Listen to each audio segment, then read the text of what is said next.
Hello, ghouls. Just trying to build up a little bit of excitement there. Today is part 7 of the Libertines. I think this is going to be the second to last part. We're only 120 pages away from the finish line. So we'll see if we can make it today and tomorrow. In terms of what's happening, what is happening, who can say, who can tell? A lot of the storylines from that first book seem to have wrapped themselves up a little bit. Father Jerome got found out, he got punished, and he got sent away to some country monastery somewhere, and he was full of guilt anyway. Alexo and Alfonso and Jacques and Clorinda and Cleanthe are all safe and happy and seem to have wandered off somewhere to a rural retreat. Alexo randomly married Amantha last session. Cool times. And Bertram appears to be still missing. In terms of the other story that really picked up yesterday, we focused again on Florella. So if you remember, Florella was the one who stabbed Father Jerome. When Bissare died, the monastery was given into the hands, the nunnery, sorry, was given into the hands of a new abbess, St. Anna, who was beloved by all. Turns out she is Florella's mum. What? As Jerome was her dad. Anyway, long story short, at the end of the chapter, Florella ends up running away with the Marquis, with her mother's blessing, to marry a Marquis. I should have looked it up, sorry. So yeah, that's where we are at the moment. So let's get cracking with chapter 9 of the Libertines. So the epigraph is from Timon of Athens, and it says, "Such a house broke, so noble a master fallen, all gone, and not one friend to take his fortune by the arm and go along with him." One day, Don Alfonso and the party were quitting a valley on the borders of Aragon. The big drops of rain that fell at intervals foretold the approach of a storm. They returned into the solitude and, taking shelter in one of the caverns, waited patiently for the ceasing of the shower. After the storm had continued with great violence for more than 2 hours, it seemed somewhat abated. A transient beam of the setting sun illumined for a moment the summit of the opposite rock, and as Alexo looked into the valley, he saw the postilion rush out of the recess he had chosen for the carriage as one wild with terror. When he approached, he cried aloud, I've seen him, by the Virgin's purity have I." "Seen who?" said Alexo. "Oh, the devil. He peeped at me several times through a hole in the rock with eyes as big as the moon. He petrified the poor beast with his sulphurous breath, and no doubt if I'd stopped, he would have played the trick upon me in the same manner." The fellow's appearance convinced Alexo his fears were not imaginary, and he desired he would conduct him to the devil's apartment. They entered a solitary recess where the carriage with the horses stood perfectly safe and uninjured. "How is this?" said Alexo. "I see no alteration, neither the horses or the carriage." "Oh, well, that may be, but by the rod of Moses I saw him, and he went through yon hole," pointing to a small aperture at the extremity of the cavern. Alexo drew his sword and desired Grado to follow him. "No, not for a cardinal's hat would I venture to hunt after him. The devil is no such a pleasant fellow to meet in a dark cave." "Then go and fetch the remainder of the party," said Alexo. "The secret avenues of this cavern must be explored." On their arrival, Grado furnished him with a lighted torch by means of a bottle of phosphorus, which he constantly carried about him for fear of being benighted on the wilds or forests destitute of inhabitants. Alexo had not penetrated far into the recess before he turned to Bertram, who had followed him, and expressed his intention of returning, concluding from the horrid appearance of the cavern, wet and infested with reptiles, that no human being could possibly exist in such a noisome place. When they had just reached the entrance of the passage, a beam of light darted from a small aperture in the rock on the right-hand side.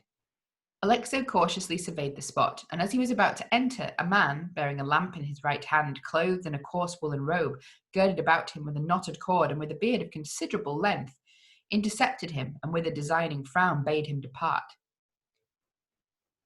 "I came not," said Alexo, "to interrupt the happiness you enjoy in this solitary place, but merely to satisfy my doubt as to this cavern's being the resort of a human being."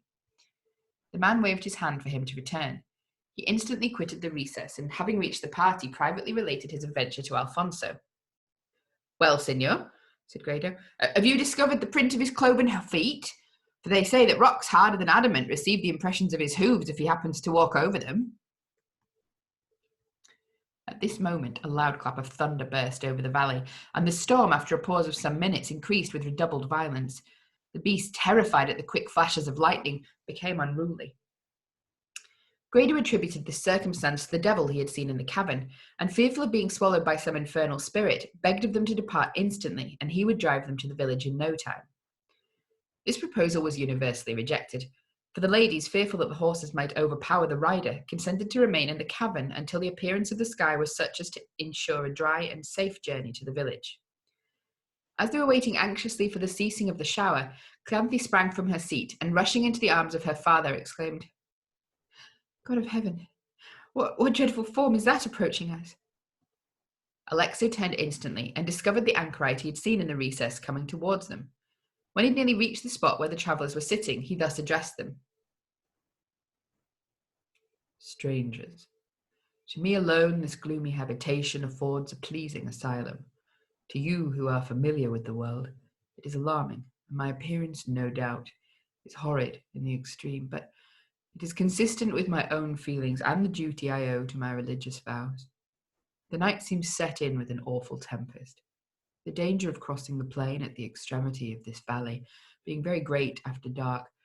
If you will share with me the food that I am contented with, and remain in my retreat until the morrow, you shall come to no harm, and I will make you welcome." Distrust and terror seemed to fit on every countenance. "Nay," he continued, "look upon me for that which I am, a poor and harmless anchorite, one who studies the philosophy of nature, one who has shunned all intercourse with the world, and seeks in this solitary abode calm and pensive pleasures of reflection. I am no villain, but the victim of treachery. You seem to doubt the truth of my assertions, but surely, if I was disposed to act the villain, four are sufficient to overpower one." The travellers, who had been several times deceived, cautiously questioned him concerning his mode of living, and the cause for secreting himself in the solitudes of so wild and unfrequented a place. "I cannot," said he, "explain the mystery here, but if you consent to pass the night with me in my habitation, I will relate the history of my life." The storm still continued with great fury, and the horrid idea of remaining in the cold and damp recess of the rock obliged them reluctantly to comply with the anchorite's request, and drawing their swords bade him lead the way to his dwelling. Grado was desired to loose the animals from the carriage and proceed to a sequestered part of the solitude, where the anchorite said he would meet him, and point out a secure place to lodge the beasts in, full of good pasturage and sheltered from the weather. This injunction poor Grado was obliged to comply with, but not before he had repeated his stock of prayers for the safety of his person from accidents. The soul he left to shift for itself. The travellers, after following the stranger through several unfrequented pathways, arrived at a decayed flight of steps, which the anchorite ascended, followed by his guests. Opening a door at the top, he conducted them through a gloomy avenue of tall forest trees that overshadowed a venerable ruin. The stillness of the solitude, the fluttering of the night birds as the light approached, and the rolling of the distant thunder, preceded by the blue streams of lightning, impressed them with sensations of horror and alarm. Their many narrow escapes from the premeditated designs of villainy afforded them the mortifying reflection that credulity is a rooted failing in mankind, and seldom capable of being corrected by experience. They passed through a part of the cloisters that was standing, and after some little difficulty gained a wicket, which led into a small oratory, which was entire, and afforded a shelter from the inhospitable elements. On entering this hallowed retreat, they discovered a good fire blazing on the hearth, and a plentiful supply of dry wood piled by the side. A few old Gothic chairs and an oak table were the principal part of his furniture. A number of books lay upon the table, and a large cupboard, no doubt the repository of many good comforts in the days of the holy friars who inhabited the monastery, served him as a storeroom. He set before them fruit, bread, and some weak wine, on which they feasted, with an appetite proof against the whimsical niceties of the palate. As they were regaling themselves in this manner, and thanking the hermit for his bounty, a voice without was heard crying for assistance. "Hark," said Alfonso, "I heard the voice of some person without." Their swords were instantly drawn, and expecting the hermit had betrayed them into the hands of robbers, they were going to sacrifice him to their fury, when he recollected poor Grado had been forgotten. "I will instantly go to him." said he, and lighting a torch at the fire, left the chapel a different way to that by which they entered. Everyone alike felt the severest pangs of suspicion and terror. The security a solitude so sequestered might afford to villains created an alarm in the mind of the females that almost bordered upon distraction. Alexo, in company with Bertram, began searching the apartment. They discovered nothing that at all confirmed their suspicions, until they lifted up an old piece of cloth which lay in a remote and dark corner of the building, when they discovered a coffin. Starting backwards, they appeared, as it were, chained to the spot with horror, which was perceived by Alfonso, who, suspecting something more than common was the cause, contrived to amuse the ladies in such a manner that they did not witness their attitudes.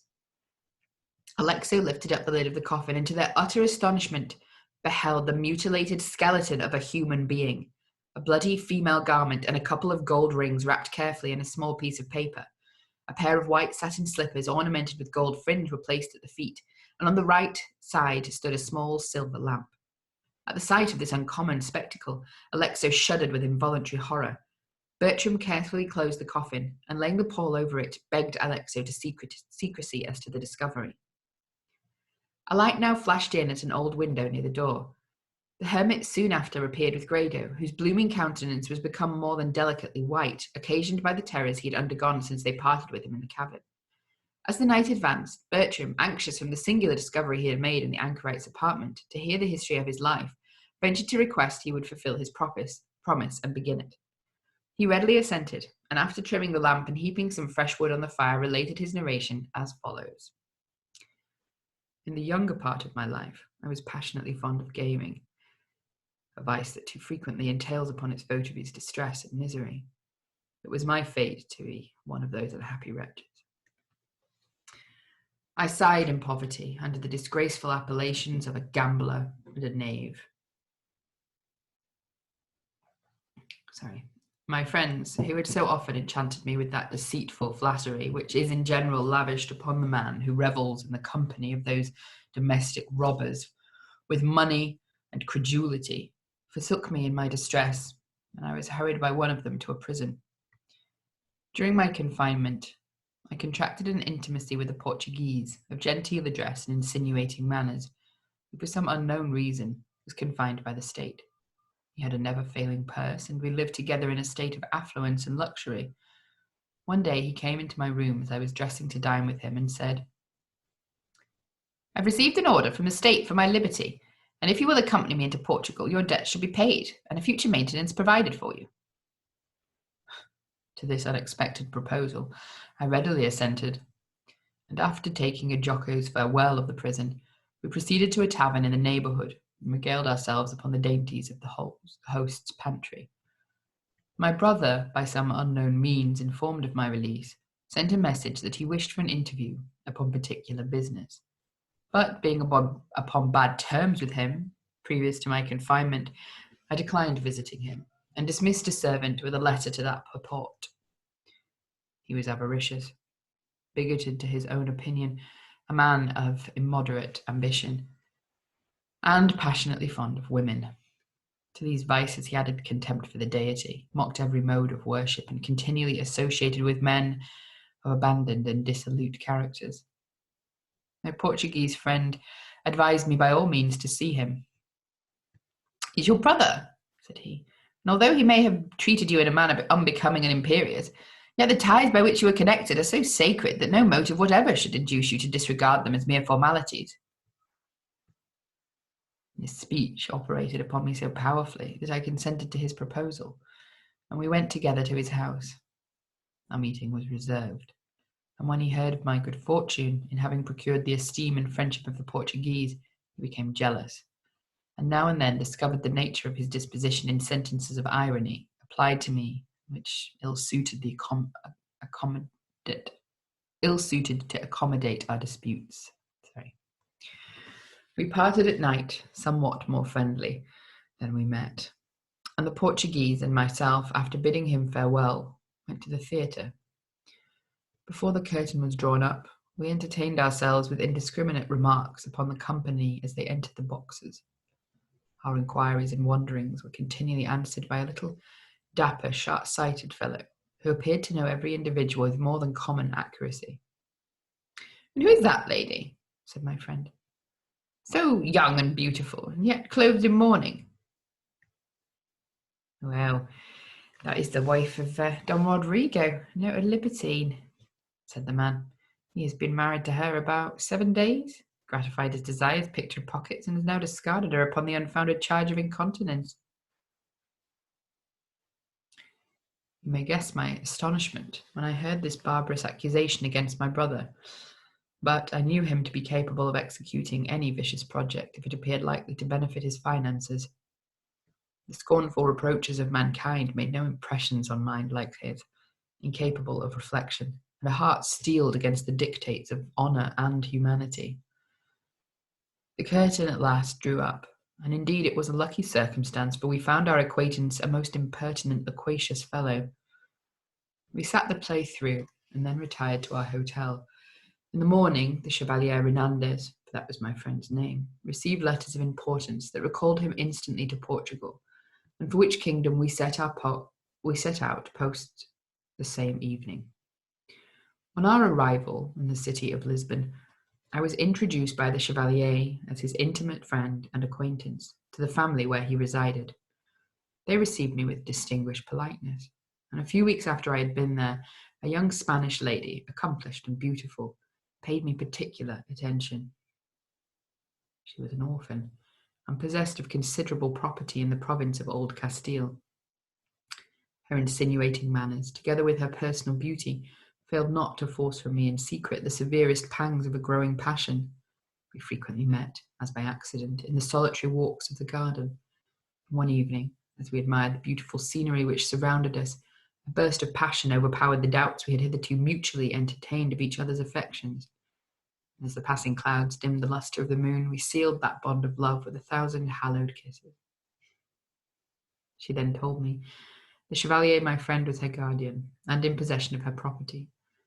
We were about to converse on the subject in a small romantic temple, which was situated in the most secluded part of the shrubbery, when Renandez entered the place, his cloak thrown carelessly over his right shoulder, his sword under his arm, and his hat upon his brows.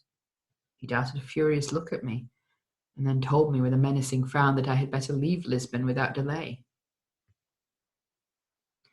Otherwise, said he, miscreant, you shall feel the most severe punishment, daring, as you have done, to wean this lady from her faith by advising her to adopt a system of heretical opinions. What can you expect from the powerful authority that guards with a jealous eye the beloved institution of our Catholic religion? What can you expect, villain? I was struck with the most profound astonishment, and indignant at the manner in which he delivered his sentiments, began to remonstrate rather severely against so unprincipled and ill-founded a charge. I endeavoured to explain the matter, but in vain. He rushed from the temple and exclaimed as he left us, "You will repent your hypocrisy." "My God," said Laurentina, "what is to become of us?" No time was to be lost. I persuaded her not to return to the house, but to quit the garden by a wicket that led into the public street, and proceeding immediately to the Spanish ambassador's house, related to him a faithful account of the whole circumstance, and begged his Excellency's protection and interference. He appeared sensible of my innocence, for having a perfect knowledge of the hasty tempers of the Portuguese, he naturally concluded that the Chevalier had been led away by passion. He desired us to remain in his house while he sent for Renandez and discussed the subject with him. After some time, he made his appearance, and the whole affair was argued before the ambassador. He was completely in my favour, and the Chevalier was dismissed with ignominy. The next morning we were married, and the affair being buzzed about the city, a letter was dropped at the door of the hotel where we resided and directed for me. On opening it, the contents were as follows. Brother Spaniard, the Chevalier Renandez is a villain. The lady's property is in his hands, and without you make application to the Spanish ambassador to have it restored, all efforts will be in vain. A monk, by name Father Anthony, a mischievous, deceitful villain of the order of St. Benedict, is concerned with him. If you should want any evidence to corroborate this, proclaim the receipt of the letter in the marketplace. I shall be at hand. But without that, you will never hear of me more. Farewell. A Spanish victim to the Chevalier's cruelty. This letter surprised me beyond conception, But the mode it pointed out for the recovery of the property was so judicious that I did not hesitate a moment to comply with the injunction, and carried it to the ambassador. He read it over with astonishment, and taking me with him to the Prime Minister, influenced him in my favour. He immediately sent an order to an officer of the Inquisition to seize Father Anthony, the monk in league with the Chevalier. This fiat was punctually executed, and the trembling friar brought before His Excellency. After a few questions had been put to him, he discovered the whole of the Chevalier's villainy, and also the place of his retreat. Officers were sent after him, but he had gained intelligence of Father Anthony's arrest, and had fled the city. He left a trunk directed for me if I should be heard of in 2 months, and which was brought by the officers to the palace of the minister. On its being opened, the writings of my wife's estate in Castile were found, a large bag of pistoles, and a golden hilted dagger, with this laconic note: "Take your right, fair lady. The pistoles will carry you to Spain, and the dagger will serve Angelo in time of danger. He will soon be rewarded for the trouble he has taken to ruin you and disgrace me. Ah." This threat had very little effect upon my spirits. The idea of being in possession of my wife's property sufficiently consoled me, and chafed away every unpleasant anticipation that arose in my mind in consequence of this letter. After returning my grateful acknowledgments for the civility shown me by the ambassador, I went to my lodgings and showed my wife the contents of the trunk, who was overjoyed to a degree at finding me in possession of so valuable and unexpected a repository. I shall digress a little from my own history, and relate how this Chevalier became guardian to Laurentina. He had been upon sincere terms of intimacy with her father, who died very rich at his castle in the province of Old Castile, whilst the Chevalier was on a visit to him. The old gentleman on his deathbed recommended the care of his beloved daughter to the Chevalier de Renandes, who faithfully promised to be her friend and protector through life. Dazzled with the idea of being the guardian of so inestimable a treasure, he wrote a letter from Madrid to his friend Father Anthony, who recommended him to Father Jerome, a friar of the Order of St. Dominic in that city, for advice. He waited upon him, and after showing him the letter of Father Anthony, related an account of his good fortune, and expressing also his intention of making the orphan Laurentina his wife. The subtle friar conceived this to be an injudicious plan to obtain his ends, and advised him to place Laurentina in a convent in Portugal, pay the abbess a good round sum for her maintenance, and enjoy the remaining part of the property free and unencumbered.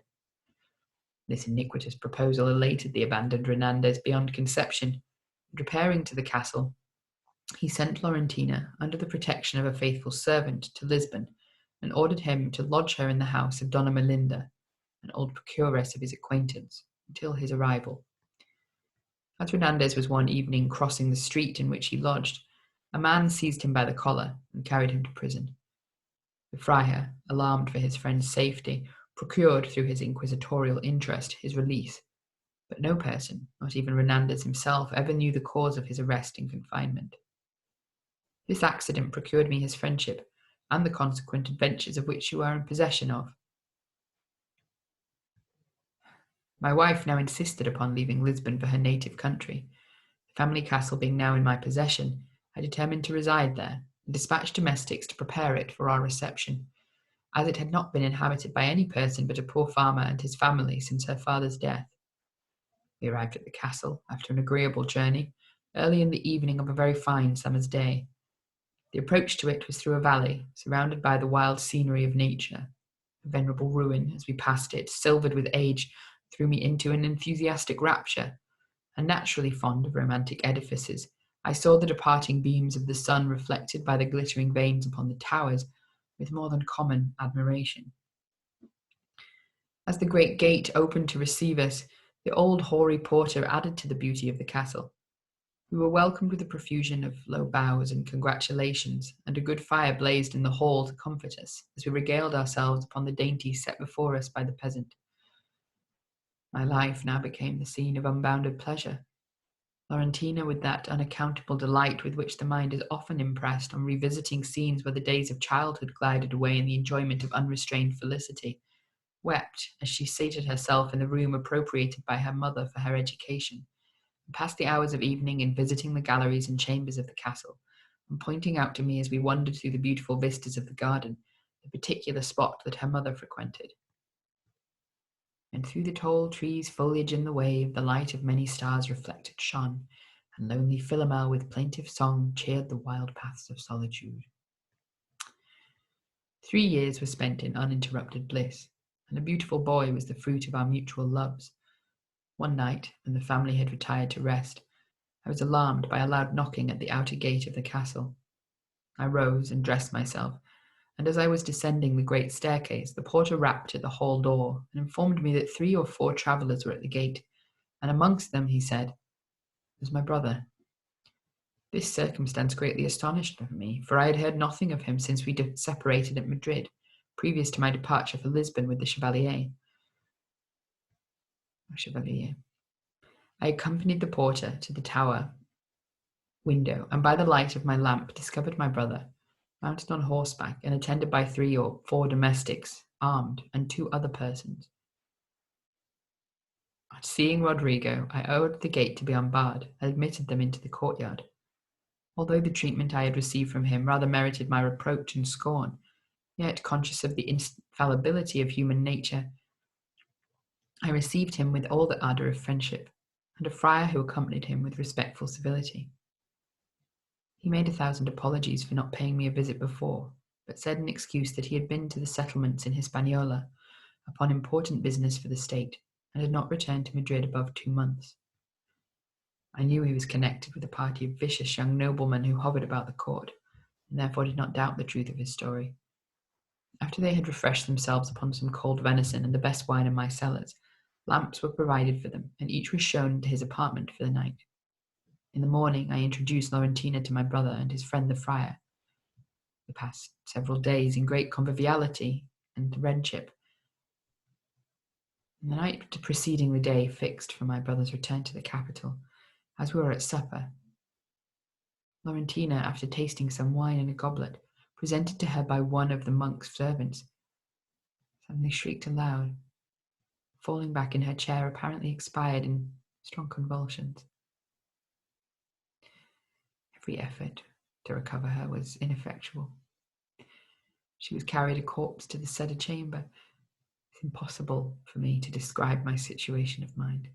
I raved about the castle in a state of disconsolate fury, wept every hour over the body of my unfortunate wife, and pressed my lips to hers, cold, the icy touch of death, in a state of melancholy distraction. My brother endeavoured to console me with his accursed ideas of religion, and the monk continually exhorted me to patience and obedience to my Maker's authority. About the hour of midnight, I rose from my bed, and entering the chamber where the body was deposited, seated myself in a chair by the bedside to indulge my sorrows uninterrupted. In the act of contemplating a picture of Laurentina, when a child, which was placed over the chimney-piece, I heard with some emotion a voice exclaim, "God Almighty, where am I?" There was an awful pause for some minutes, during which time I looked upon my situation with the deepest horror. My trembling limbs could scarce support me, for every sound which disturbed the silence of the night pierced me to the very soul. I was retiring from the room, wrapped in the gloom of conjecture and distress, when something flapped against the window, and as I turned my head to discover the cause, I beheld a hand, feebly endeavouring to draw back the curtain of the bed. My lamp dropped upon the floor, and rushing from the chamber, I fled with the greatest precipitation to my brother's room, where I found Rodrigo and the monk in deep consultation. They started with confusion and surprise when I entered the apartment, breathless, and, as you may conceive, my countenance distorted with horror. I related my story as well as I could, and saw them look at each other with significant frowns, but they at length endeavoured to ascribe my feelings to the dreams of a bewildered imagination. As I stood shuddering by the side of my brother's chair, expecting to see the spirit enter, the hall echoed with loud and piercing shrieks. They fled instantly with the lamp to the spot, and the apparent spectre of Laurentina presented itself before them. The monk made his escape, but as my brother passed her, she caught hold of his cloak, and throwing herself on her knees, begged of him in the most endearing manner not to leave her to perish. The horror this circumstance occasioned almost deprived him of his senses. He called aloud for help, but no one appeared. He attempted to disengage himself, but she resisted his efforts with impassioned prayers.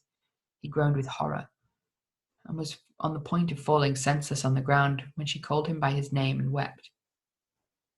Her tone of voice, her manner, her steady adherence to her first request, and the colour that now spread itself over her pallid countenance encouraged him to conquer his fears and satisfy himself as to the reality of Laurentina. He put a question to her. She answered it with earnest inquiries for me and her child. He called aloud for the servants, but the dreadful idea of meeting the spirit of Laurentina had caused them all precipitately to fly from the castle. Although I was witness to the whole transaction, I could not recover myself sufficiently as to assist him. But on hearing his voice a second time, I entered the hall and was instantly encircled in the cold arms of Laurentina. My situation can more easily be conceived than described. The form of my beloved wife wrapped in its shroud, her face so often the subject of delightful contemplation, pale and bandaged with the fillet of death, struck me with incredible horror. I pressed her to my bosom. The quick palpitation of the heart convinced me that she lived. "I'm cold, weary," she exclaimed. "Let me retire to bed." The servants had by this time returned to the castle, and she was immediately put into a warm bed and several balsamic medicines administered. She soon fell into a tranquil sleep, and I left her under the care of an old domestic and went down to my brother and the friar who, I was told, were in the garden parlour. On entering the room, I discovered with astonishment one of his servants lying on the ground, weltering in his blood. He waved a hand for me to approach him, and he spoke in the following terms.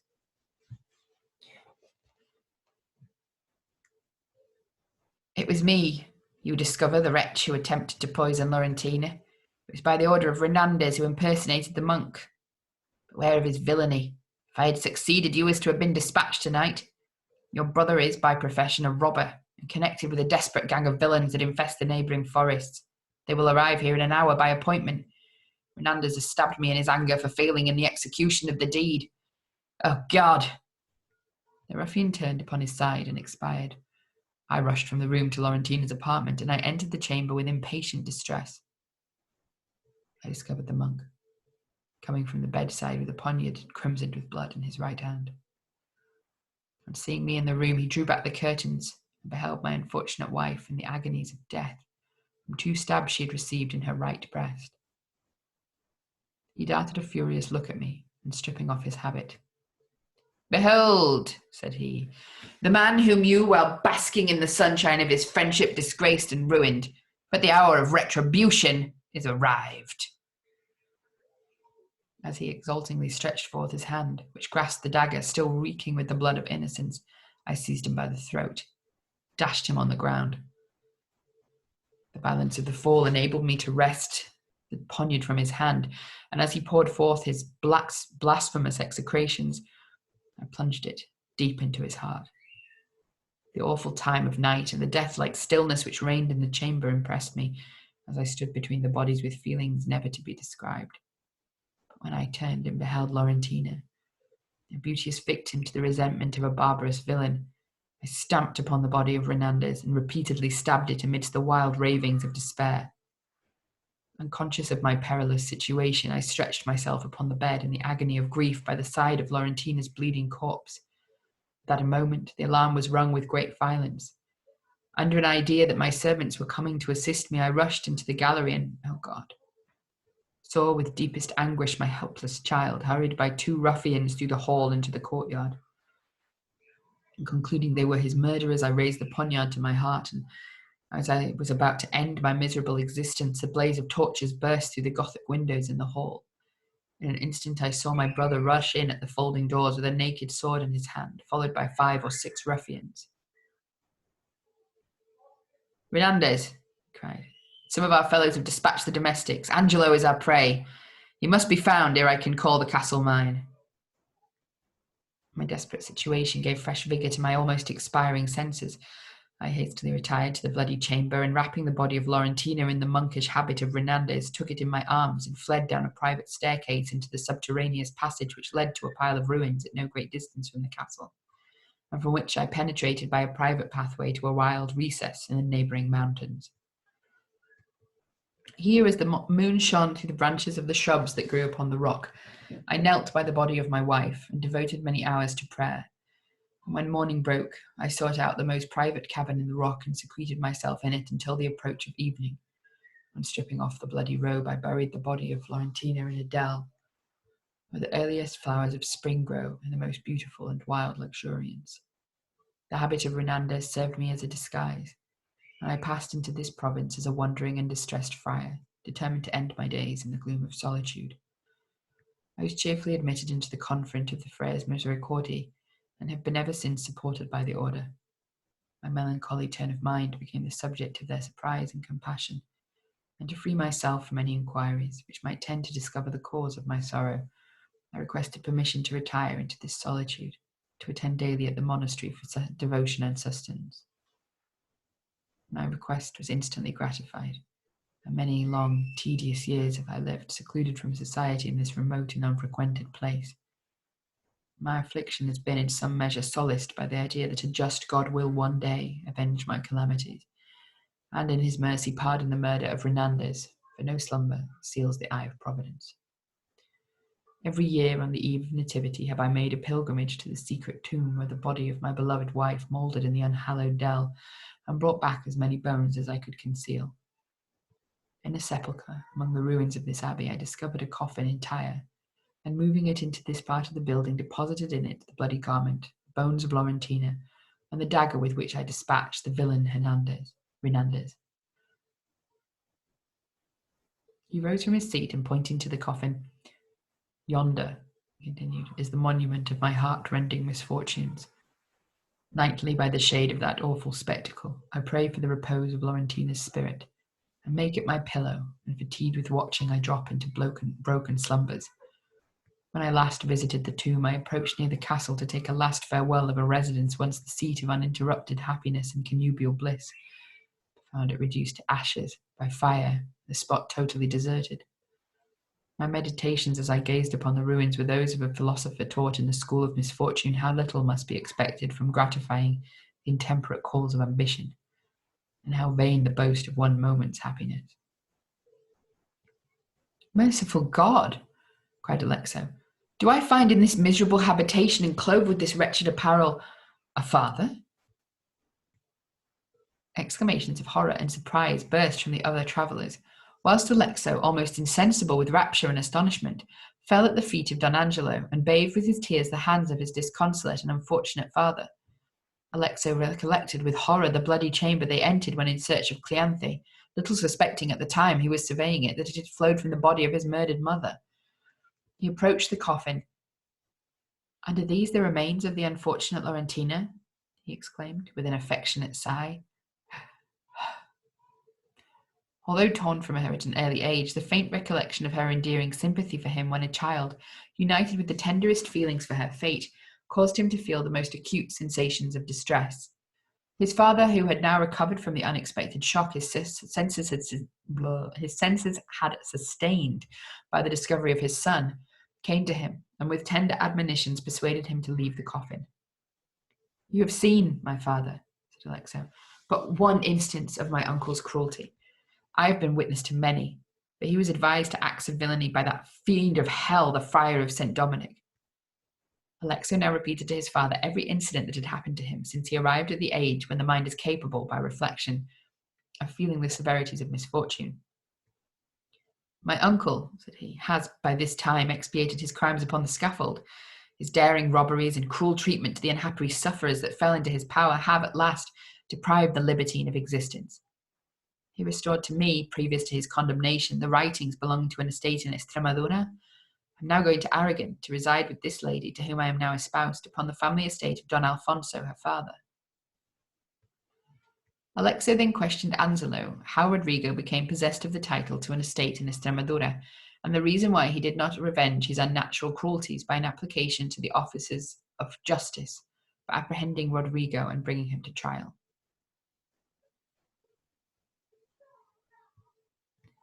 "The deeds he gave you," said he, "belonged to his own property gained by his villainy.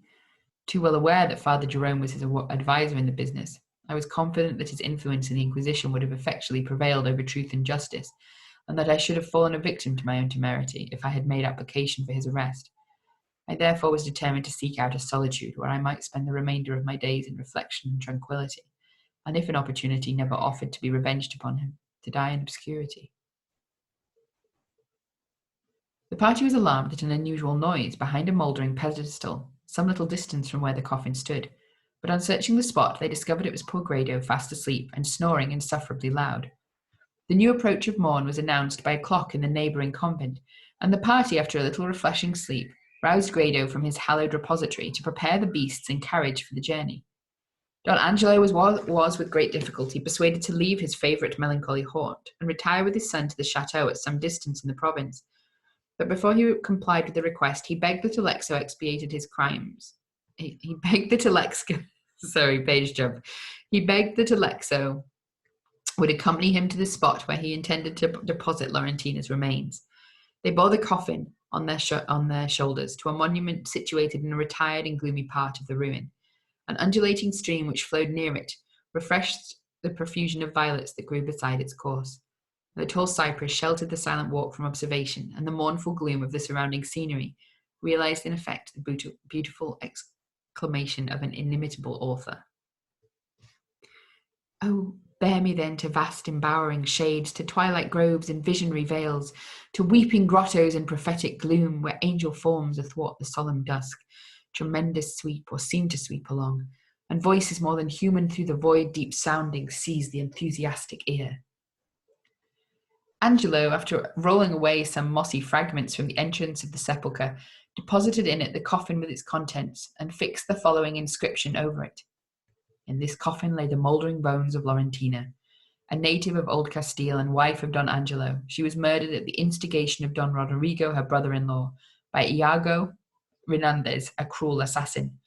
To these solitudes the unfortunate husband fled for safety, and from the powers of the Inquisition, and wasted many years in melancholy reflection. They carefully closed the entrance and retired. The morning had now brightened to the east with a beautiful variety of tints, and the air as they passed through the grove of cypress was enriched with the fragrance of the dewy flowers that bloomed beside the pathway. Alexo listened with enthusiastic delight to the parting song of the nightingales and the morning hymn of the monks as it swelled faintly at intervals along the valley. When they had reached the habitation among the ruins, they found everything in readiness for their departure. Don Angelo, after diminishing his beard, wrapped himself in Alexo's cloak and became quite spruce for a travelling companion. He only took with him his books, leaving his cell ready furnished for the next unfortunate anchorite who might secrete himself in the ruins. There we go. Finished for now. I'm a little bit confused about who's in this party of travellers and who is whose father and who Alexo is meant to be married to at this point. Have I just not been following it right? Are you guys confused as well? I was sure that Bertram was Cleanthe's lover, not her dad. And is Cleanthe there? Is Amantha there? Is Alexo married to Cleanthe now? Or is he still just married to Amantha? I don't know. I was fairly sure that Don Alfonso was the father of Cleanthe, but maybe not. Anyway, join me in my confusion. If you have the solution to the riddle, do please write it in the comments. Another fascinating little episode there. I think my favourite part is finding out your dad is a hermit who has been slowly gathering the bones of his murdered wife. Ew. What a discovery. Yay, I found my dad and he's quite clearly got some problems. Anyway, another bit of backstory there, some interconnections between Rodrigo and Jerome and whoever this Renandez chap is. I hope you've enjoyed it. There's not that much more to go. I think probably I'll finish it in one fairly long episode tomorrow. I hope you've been enjoying it with me. Please, if you know what's going on and who's there, pop it in the comments. And yes, goodbye. Happy whatever day this is for you.